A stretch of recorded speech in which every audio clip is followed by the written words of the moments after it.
Behind every animated character in a movie, cartoon, or video games, there's a voice. Voiceover work is more than just talking to a microphone. You have to convey even more emotion and personality by just using your vocals. Our next guest voices the lead character in one of today's most popular anime series, Jujutsu Kaisen, but there's a chance you've heard voice actor Adam McArthur before. As long as we're in the tube, we're safe.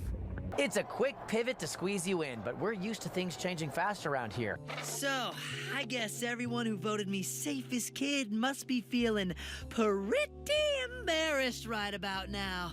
Do I need a hall pass? Adam, you were raised in a small town in California, so oftentimes when that happens, kids are looking for things to do. Were you that kind of kid? I think I was always looking for something to do, yes.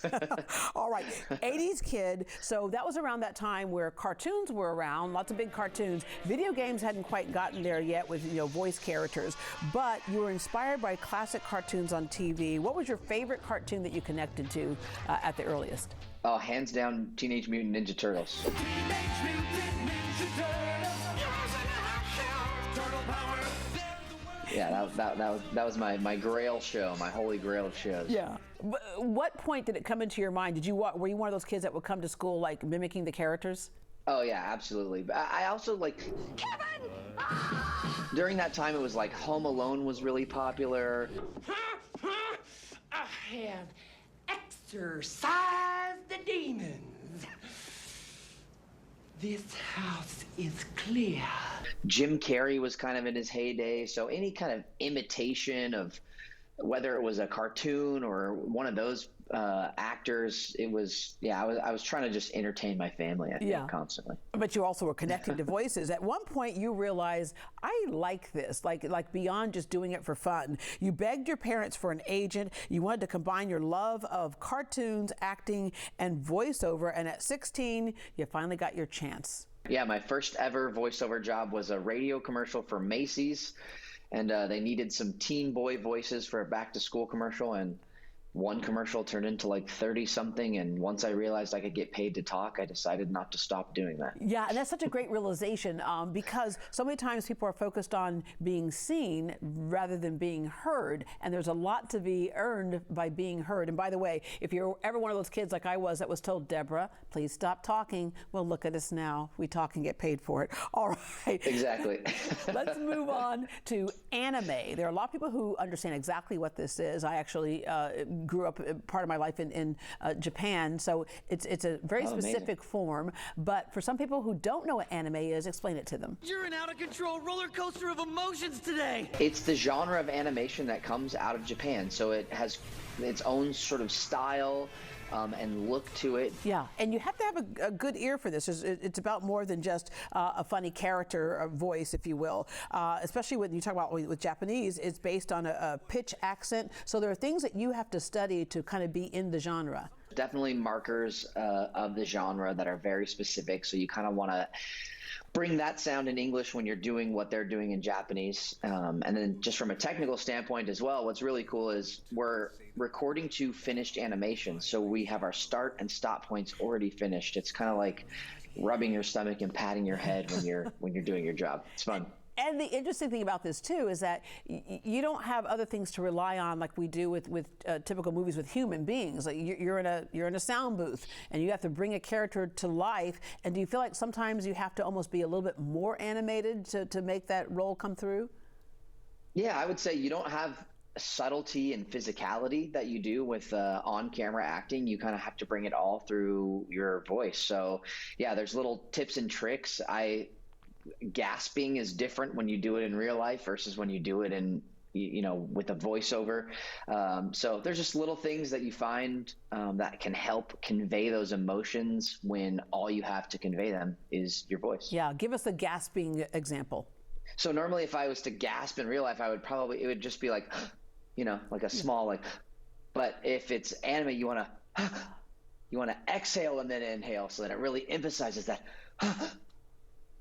That's some technical stuff right there. All right, 2015, the Disney show Star versus the Forces of Evil was one of your breakout roles. I can't take this anymore. If you're moving in, I am moving out.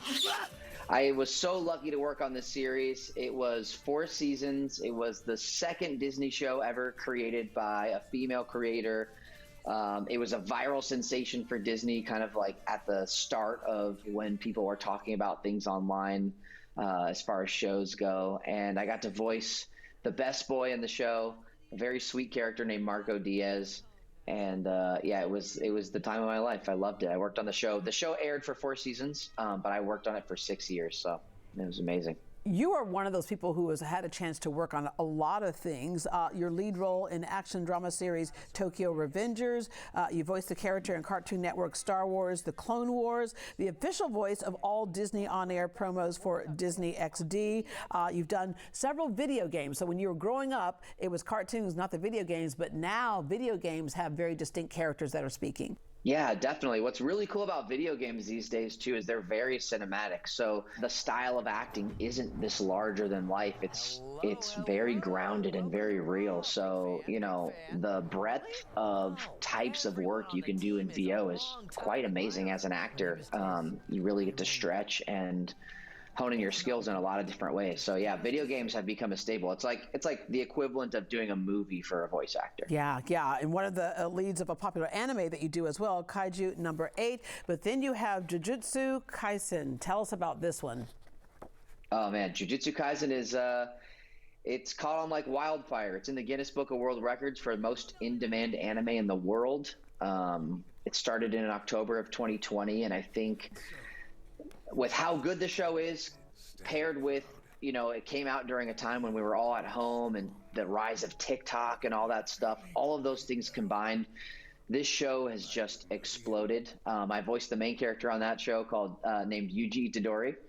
And he's a teenager who, listen, it's anime, so it's going to sound crazy. He swallows a cursed finger, a demon now lives inside him, and he's got to fight curses and save his friends, and that's what it's about. Yeah, you said it's going to sound crazy, but that's why we love it, because your imagination, you're only limited by an imagination. By the way, we have such great fans of this. When we mentioned that we were interviewing you, it was almost like I announced to the room that Taylor Swift was going to come have like lunch with a bunch of middle school girls. And they were all like, really, you're interviewing? Tell him I said hi. I go, I don't think he knows you, but I will tell him you said hi. All right. Tell him I said hi back. All right. That's amazing. Even Megan Thee Stallion has incorporated some of your work into hers. What kind of woman is your type? I like a tall woman, like Grammy winner Megan Thee Stallion. In 2021, there was a line in the show where my character says, "My name's Yuji Itadori. I'm into girls like Jennifer Lawrence." And I decided, I was just paying attention to the fandom. There's a very specific reason we can't talk about why he likes girls like Jennifer Lawrence. But I decided that maybe Megan Thee Stallion also fit this criteria. So I redubbed my own line. I put it on TikTok as a joke. It went viral. And then here, 4 or 5 years later, Megan Thee Stallion and her team decided to use the audio, license the audio for the song Otaku Hot Girl. So I intro that song on her brand new album. Like Grammy winner Megan Thee Stallion. And it is, I'm living out my dream as a rap god. What can I say? Yeah, what can you say? All right, and she's a big anime fan as well. You travel all over the U.S. doing conventions. I'm going to ask you to look back as when you first started this, did you realize it would become such a big career? I would like to take some credit as if I had some master plan that I'm going to get on this big thing and da-da-da. But it's truly an actor's job to just do the audition and forget about what may be, what may come, how big it can be. Even it's your job to keep from getting too attached to the character. So the job is the audition. And, this came along just like any other audition. So I really try and just do that. But yeah, I'm beyond grateful. The fan base is amazing. Going to all these conventions, I get to meet so many amazing people. And I feel like it's one big giant group activity we're all getting to do together. I'm just doing my part. The fans are doing their part. The animators and the creators of the show are doing their part. So it's awesome. Yeah, and you bring up a great advantage. You said not getting too attached to the character. Sometimes there are actors who get pigeonholed into a certain role they can do because of how they look or how they act, and that's it. But for you, you can go anywhere. Voiceover is amazing. I mean, it's amazing. If anyone is interested in doing VO, I highly recommend it. it's been the dream of mine since I was a kid, and here I am. All right, so thank you so much for joining us. And now I can say I know you. Okay, wait, which way? Okay, let me touch. I'm gonna touch you right now. Put your finger up there this way. Yeah, there. Oh, opposite way. Yeah, there you go. Oh, so there you go. I touched you. All right. that means we're good friends now. Well, I'm friends with a famous person. I love it. All right. Thank you so much for joining us this morning and kind of opening some people's eyes to just another way of making a living. Of course. Thanks for having me. I appreciate it.